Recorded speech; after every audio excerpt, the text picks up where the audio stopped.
एक गरीब आदमी के मकान की छत टूट गई थी और वह उस पर घास फूस बिछा रहा था कि इत्तेफाक से एक सखी दरवेश भी उधर आ निकला और कहा, भले आदमी, इस घास फूस से बारिश क्या रुकेगी, पक्की छत बनवा लो तो टपकने का अंदेशा जाता रहे। गरीब ने जवाब दिया, जनाब, आपका फरमाना तो बेशक बजा है और मैं भी जानता हूँ, मगर हुजूर, मेरे पास पक्की छत बनवाने के लिए दाम कहाँ? दरवेश ने पूछा, पक्की छत पर क्या लागत आएगी? गरीब ने जवाब दिया, जनाब, 150 रुपए तो लग ही जाएंगे। ये सुनकर दरवेश ने झट जेब में से 150 रुपए के नोट निकाल उस गरीब के हवाले कर दिए कि जाओ, इससे अपना काम चलाओ। जब दरवेश रुपए देकर चला गया तो गरीब के पेट में चूहे दौड़ने लगे कि यह तो बड़ा सखी बंदा था, अगर मैं 500 कह देता तो उतने ही दे जाता, मैंने गलती से कम कह दिया। ये सोचकर वह दरवेश के मकान पर पहुंचा और कहने लगा, जनाब, मैंने अंदाजे में गलती की थी, छत पर 500 रुपए खर्च आएंगे। दरवेश ने कहा, वो 150 कहाँ है? गरीब ने नोट निकाल कर पेश किए तो दरवेश ने अपनी जेब में रखकर कहा, जाओ, मुझे इतनी तौफीक नहीं कि 500 दे सकूं, कोई और अल्लाह का बंदा दे देगा। गरीब बहुत घबराया, मगर दरवेश ने एक न माना। आखिर पछताता हुआ यह कहता हुआ घर को पलट आया, दरवेश की कोई खता नहीं, ये मेरे ही लालच की सजा है। एक दफा का जिक्र है, एक छोटी सी बस्ती में सलीम नाम का एक गरीब आदमी रहता था। वो रोज सुबह अलिफाटे कर शहर जाता, मजदूरी करता और शाम को वापस आता। इसका घर एक छोटी सी झोंपड़ी था, लेकिन वो ईमानदारी और मेहनत से जिंदगी गुजारता था। एक दिन जब वो शहर जा रहा था तो रास्ते में इसे एक पुराना और टूटा फूटा संदूक मिला। इसने सोचा कि ये किसी का फेंका हुआ कचरा होगा। जब इसने इसे अलिफाटे आलिफ और खोला तो इसमें एक पुरानी चादर में लिपटा हुआ सोने का हार था। सलीम हैरान रह गया। कुछ देर के लिए इसके दिल में आया कि वो हार बेच दे और अमीर बन जाए, लेकिन फौरन इसे अपनी माँ की बात याद आ गई। बेटा, हर कीमती चीज तुम्हारी नहीं होती, जो तुम्हारा है वो तुम्हें मेहनत से मिलेगा। सलीम ने फैसला किया कि वो ये संदूक वापस वहीं रख देगा, किसी ईमानदार शख्स के हवाले करेगा। अगले दिन वो चौकीदार के पास गया और सारी बात बताई। 2 दिन बाद एक बूढ़ी औरत ने चौकीदार से राब्ता किया और बताया कि इसका सोने का हार कहीं गुम हो गया था। जब इसे हार वापस मिला तो उसकी आंखों में आंसू आ गए। इसने सलीम को दुआएं दें और इनाम में पैसे देना चाहे, मगर सलीम ने सिर्फ इतना कहा, मुझे पैसों से ज्यादा सुकून मिला है। इस दिन के बाद लोग सलीम को इज्जत से देखने लगे। इसकी ईमानदारी ने इसे शहर में एक अच्छे काम पर लगवा दिया। सलीम गरीब था लेकिन इसका दिल अमीर था। सबक: सच्चा सुकून पैसों में नहीं, ईमानदारी में होता है। दादी अम्मा ने कहा, आओ बेटा, आज तुम्हें एक सच्ची और प्यारी कहानी सुनाती हूँ। बच्चा खुश होकर बोला, जी दादी, जल्दी सुनाई, मुझे कहानी का इंतजार है। कहानी शुरू हुई। एक था नन्हा सा लड़का जो एक खूबसूरत गांव में रहता था। वो लड़का बहुत मेहनती था, अपनी अम्मू के साथ खेतों में काम करता था। एक दिन रास्ते में इसे एक बूढ़ा शख्स मिला जो बहुत थका हुआ लग रहा था। लड़के ने फौरन पानी दिया और कहा, दादाजी, ये लीजिए, अब थक गए होंगे। गांव के लोग उसके हसन सलूक से बहुत खुश होते थे। रात को वो लड़का चिराग की रोशनी में बैठकर पढ़ाई करता था। एक दिन वो एक अंधे शख्स को सड़क पार करवा रहा था। करीब ही एक दाना बूढ़ा सब देख रहा था और मुस्करा रहा था। इस दाना ने लड़के को एक लकड़ी का डब्बा दिया और बोला, ये तुम्हारे लिए है। लड़के ने हैरत से डब्बा खोला। इसमें एक सोने का सिक्का और पर्ची थी। पर्ची पर लिखा था, जो दूसरों के लिए अच्छा करता है अल्लाह इसे नवाजता है। वक्त गुजरा, वही लड़का बड़ा हो गया और पूरा गांव उसकी इज्जत करता था। इसने गांव में एक स्कूल बनवाया ताकि हर बच्चा तालीम हासिल करे। बच्चे खुशी खुशी स्कूल आने लगे और वहां बहुत कुछ सीखने लगे। अब वो खुद उस्ताद बन चुका था और बच्चों को पढ़ाता था। दादी अम्मा ने कहानी खत्म की। बच्चा मुस्कुरा कर बोला, दादी, बहुत प्यारी कहानी थी।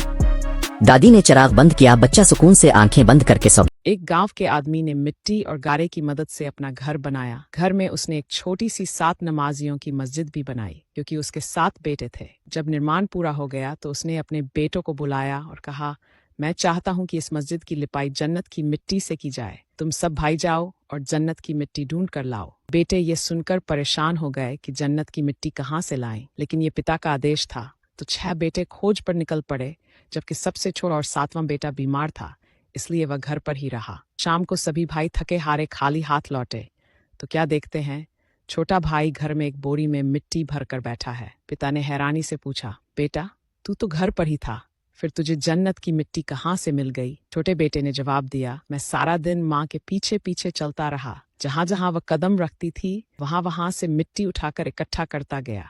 यही है जन्नत की मिट्टी। एक चिड़िया थी, उसका नाम चिंची था। एक दिन की बात है, चिंची चिड़िया एक गाय के पास बैठी थी और दाना चुग चुग कर खा रही थी। अचानक गाय ने गोबर कर दिया और चिड़िया उस गोबर में दब गई।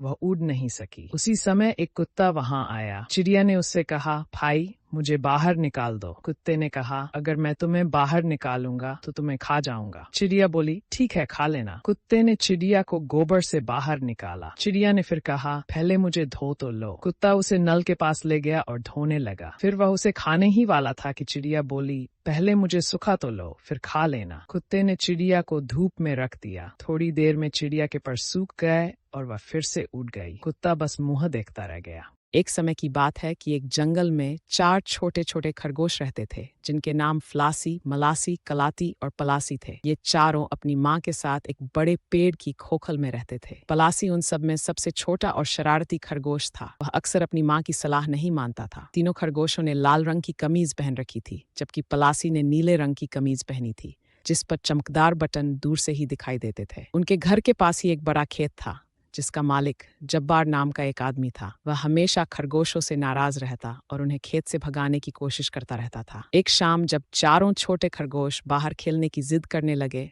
तो उनकी माँ ने उन्हें बाहर जाने की इजाजत तो दे दी, लेकिन सख्त हिदायत दी कि वे भूल कर भी जब्बार के खेत में न जाएं, नहीं तो वह उन्हें पकड़ लेगा। सभी ने वादा किया कि वे जब्बार के खेत से दूर ही खेलेंगे। माँ से अनुमति मिलते ही फ्लासी, मलासी और कलाती अपनी अपनी टोकरी लेकर बेर ढूंढने निकल पड़े। जंगल में कई किस्म के पेड़ और जंगली जानवर रहा करते थे। जंगल के बीच में तालाब था और इस हिस्से में अक्सर जंगली जानवर नजर आते थे। फुर्तीले हिरन, तेंदुए, शेर, हाथी, जंगल एकदम खुशहाल था। ये देखिए कैसे छोटा सा हिरन पेड़ की जड़ों के साथ खेल रहा है। भले ही उसके लिए ये बस एक खेल है, लेकिन उस पेड़ के लिए ये तकलीफ देह है। हिरन के जाते ही वो पेड़ जोर जोर से रोने लगा।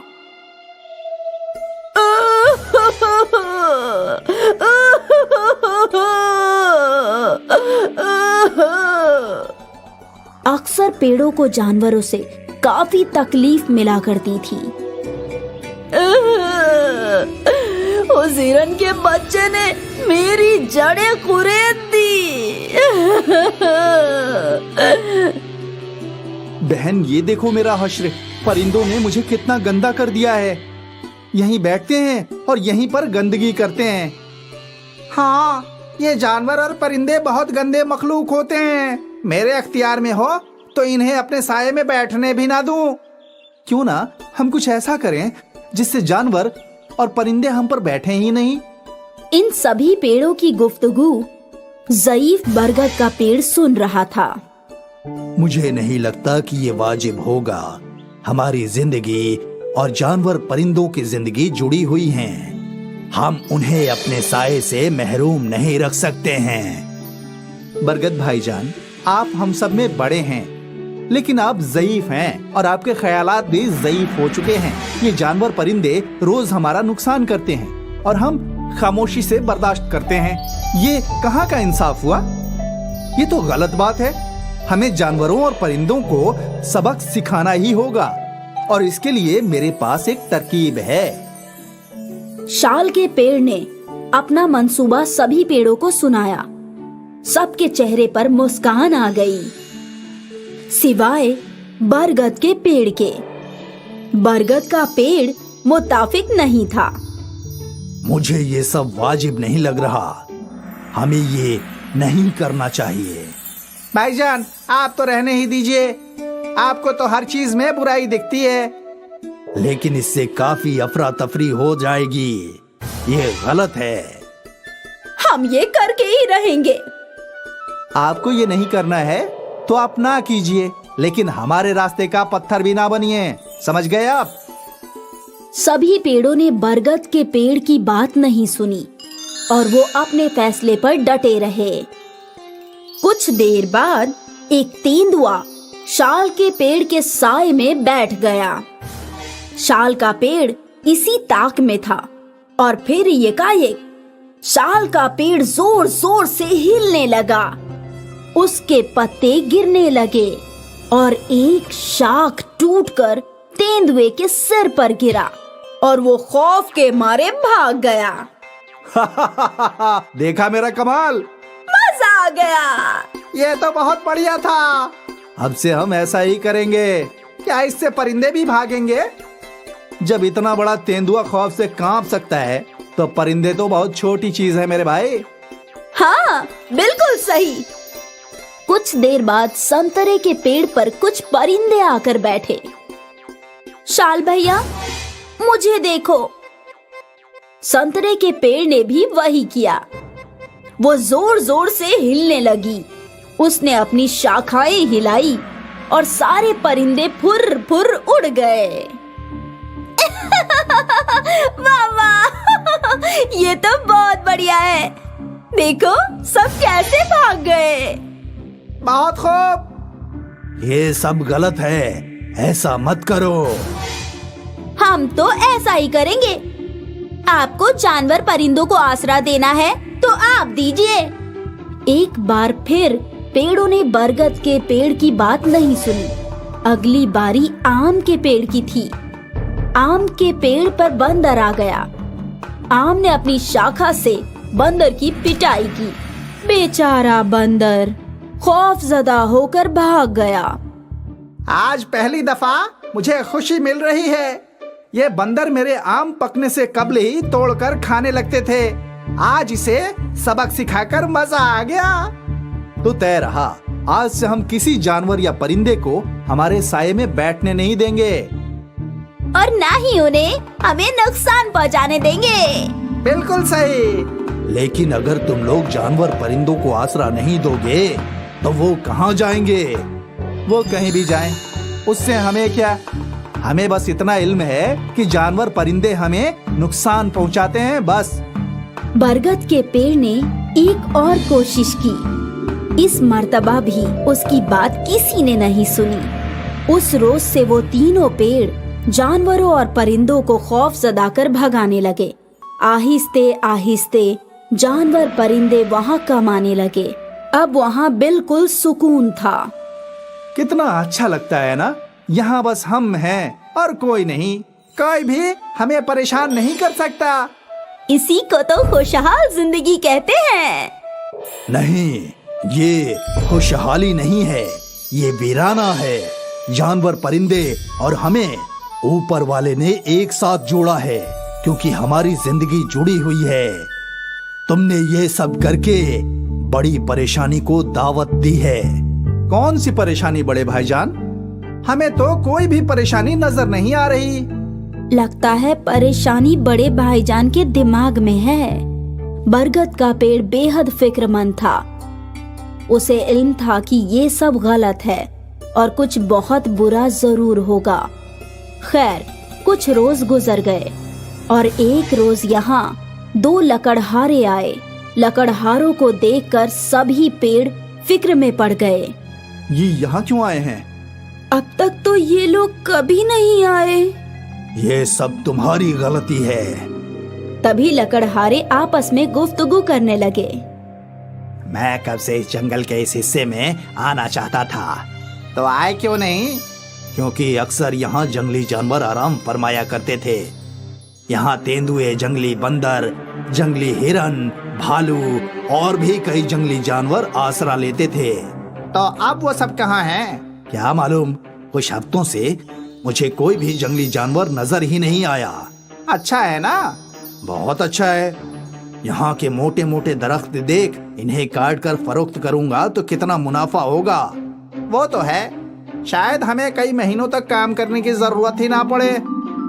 हाँ, और सोचो, अगर ये सारे दरख्त काट लिए तो 1 माह के अंदर हम लोग लखपति बन जाएंगे। ये तो बहुत अच्छी बात है भाई। फिर देर किस बात की, कटाई शुरू करते हैं। लकड़हारों की बातें सुनकर सारे पेड़ डर गए और रोने लगे। आप सही कह रहे थे, ये सब हमारी गलती की वजह से हुआ। अगर वो जंगली जानवर यहाँ होते तो ये लकड़हारे यहाँ नहीं आते। हमसे बहुत बड़ी गलती हो गई और इसकी सजा हमें जरूर मिलेगी। लकड़हारे शाल के पेड़ को काटने के लिए अपनी कुल्हाड़ी को तेज करने लगे। ये देखकर शाल का पेड़ घबरा गया। भले ही तुमसे गलती हुई है, लेकिन मैं तुम्हें कुछ नहीं होने दूंगा। लेकिन कैसे? जो करिश्मा तुमने दिखाया वही मैं दिखाऊंगा। इतना बोलकर बरगद का पेड़ जोर जोर से हिलने लगा। उसके पत्ते हवा में उड़ने लगे और उसकी शाखाएं यहाँ वहाँ घूमने लगी। बरगद ने अपनी शाखाओं से लकड़हारों पर हमला कर दिया। बरगद अपनी शाखाओं से लकड़हारों को पीटने लगा। ये सब क्या हो रहा है? हे भगवान, लगता है इस दरख्त में कोई भूत है। भागो, अपनी जान बचाओ। भूत भूत भूत, अरे भूत भूत। लकड़हारे भूत भूत चिल्लाते हुए गांव की जानिब भाग गए। यहाँ शाल का पेड़ बहुत शर्मिंदा था। हमने आपको इतना बुरा भला कहा, फिर भी आपने हमारी हिफाजत की। हमें माफ कर दीजिए। हम अपनी गलतियों के लिए शर्मिंदा हैं भाईजान। कोई बात नहीं, तुम सबको अपनी गलतियां समझ में आ गई, ये बहुत बड़ी बात है। अब किसी जानवर या परिंदे को भगाना मत। बिल्कुल नहीं। लकड़हारों ने इंसान में ये बात फैला दी कि बरगद के पेड़ में भूत रहते हैं। लेकिन यहाँ जंगल में बरगद का पेड़ खुश था कि उसने अपने साथियों की हिफाजत की। एक बार फिर जानवर और परिंदे उन पेड़ों पर लौट आए। फिर कभी किसी लकड़हारे ने जंगल के इस हिस्से में आने की हिम्मत नहीं की। आखिर अंत भला तो सब भला। एक घने जंगल के पास एक गांव था सोनपुर। सोनपुर में महेश और उसकी बीवी जया रहा करते थे। अरे महेश, कब लौटा रहे हो मेरा कर्ज? जल्दी ही सेठ जी, जैसे ही पैसे इकट्ठे होते हैं तो सीधा आपके पास आऊंगा। ठीक है, मैं इंतजार करूंगा। जी सेठ जी।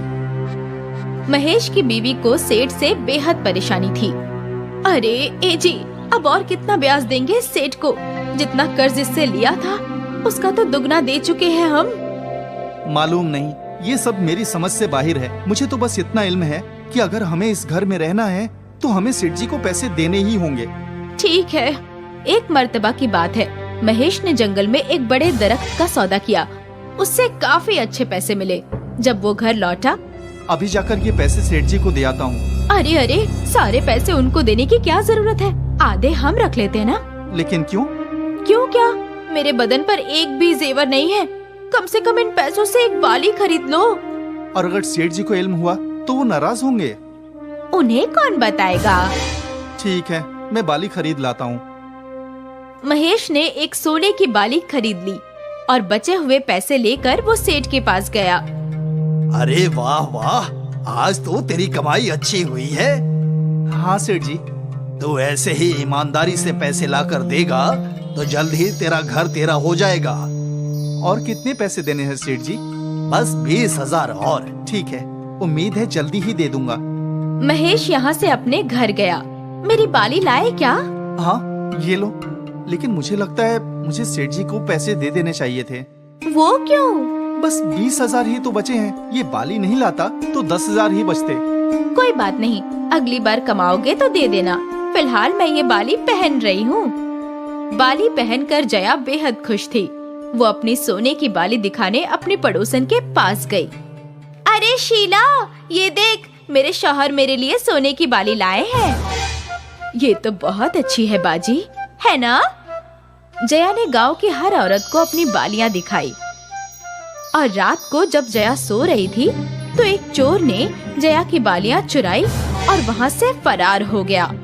अगली सुबह, हे राम, मेरी बालियां, हे भगवान, मेरी बालियां चोरी हो गई। तुमने अपनी बालियां किसे दिखाई थी? किसी को नहीं, बस शीला को, विमला को, प्रभा को।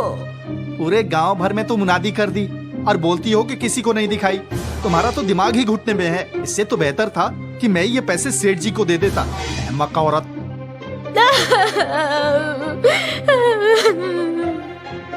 जया के दिल में कोई भी बात नहीं रहती। वो हर बात जाहिर कर देती थी। अगर उसके घर में कुछ अच्छा पकवान भी बने तो सारे गांव को खबर हो जाती थी। अरे महेश भाईजान, आज तुम्हारे घर में खीर बन रही है, हमें नहीं बुलाया?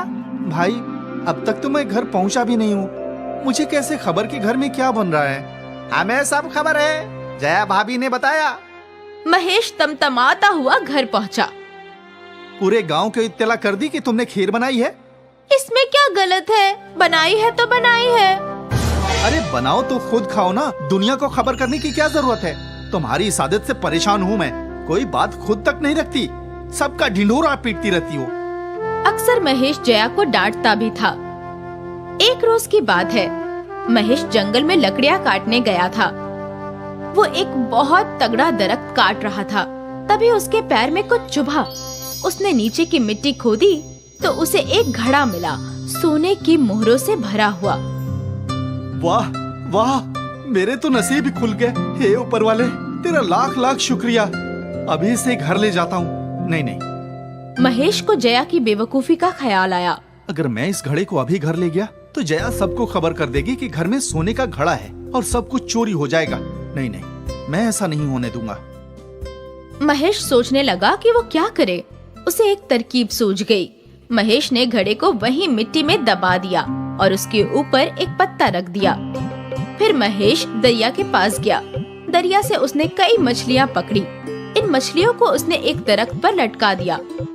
फिर एक दरख्त पर उसने बहुत सारी रोटियां लटका दी।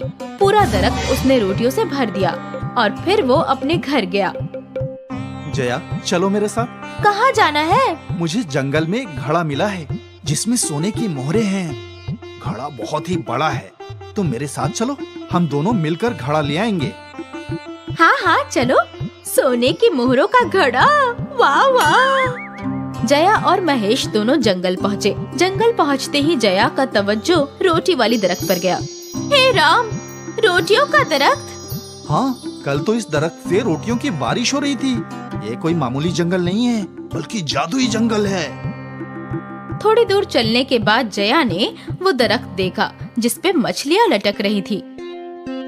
मछलियाँ उगाने वाला दरख्त?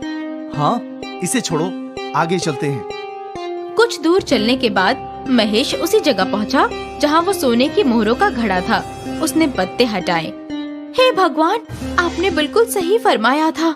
हाँ, लेकिन अब ये बात तुम किसी से जाहिर मत करना। मैं पागल थोड़ी हूँ जो ये किसी से जाहिर करूँ। हाँ, वो तो मुझे मालूम है। क्या मतलब? कुछ नहीं, चलो घर चलते हैं। दोनों घर लौटे। जया, जाकर कुएं से थोड़ा ठंडा पानी ले आओ। हाँ हाँ, क्यों नहीं। जया घड़ा लेकर घर से बाहर गई और महेश ने घर में गड्ढा खोदकर वो सोने की मोहरों का घड़ा दबा दिया। यहाँ कुएं पर जया को अपनी पड़ोसन शीला मिली। क्या बात है, आज बेहद खुश हो? अब क्या बताऊं, हमारे तो नसीब ही खुल गए। ऐसा क्या हो गया? हमें जंगल में सोने की मोहरों से भरा घड़ा मिला है। क्या? तुम किसी को बताना मत। हाँ हाँ, लेकिन औरतों की बातें कभी रुकी है? शीला ने ये बात आग की मानिंद फैला दी। सेठ जी को भी इस बात की खबर हो गई और सेठ जी सारे गांव वालों के साथ महेश के घर के बाहर पहुँचे। अरे ओ महेश, ओ महेश, अरे बाहिर आ। अब क्या हुआ सेठ जी? तुझे इल्म नहीं कि क्या हुआ? तुझे सोने की मोहरों का घड़ा मिला है जो तू सारे गांव वाले से छुपा रहा है। सोने की मोहरों का घड़ा? वो भी मुझे? ये आपसे किसने कह दिया? और कौन कहेगा? तुम्हारी बीवी पूरे गांव वालों से कहती फिर रही है। सेठ जी, मेरी बीवी दिमाग से थोड़ी सी खिसकी हुई है। अगर झूठ लगे तो उसी से पूछिए कि वो कब जंगल गई और क्या क्या हुआ। ठीक है जया, बताओ जंगल में क्या क्या हुआ? हम लोग जंगल पहुँचे। अब मामूली जंगल नहीं, जादुई जंगल। वहाँ एक दरख्त पर रोटियां लटकी थी, करिश्मा था। फिर हम आगे बढ़े तो दूसरी दरख्त पर मछलियाँ लटकी थी और जब हम और आगे बढ़े तो हमें वहाँ पर सोने की मोहरों का घड़ा मिला जो हम घर ले आए। सुना सेठ जी, अगर यकीन नहीं होता तो मेरे घर की तलाशी ले लीजिए। खोला। जा जरा देख घर में कुछ है क्या। सेठ जी के मुलाजिमों ने घर की तलाशी ली, लेकिन उन्हें कहीं भी मोहरों का घड़ा बरामद नहीं हुआ। अब तो आपको यकीन हो गया ना, मेरे पास कोई सोना नहीं है सेठ जी। अगर होता तो मैं आपका कर्ज नहीं अदा कर देता। वो तो है। सेठ जी के साथ साथ गांव वाले चले गए। उनके जाने के बाद महेश के चेहरे पर मुस्कान आई। हाँ, अब आराम की जिंदगी जीऊंगा। कम से कम अब कोई जया की बातों पर यकीन तो नहीं करेगा और मेरा सोना महफूज रहेगा। अरे सुनिए, ये सब हकीकत में हुआ था ना, तो लोग मेरी बात का यकीन क्यों नहीं कर रहे?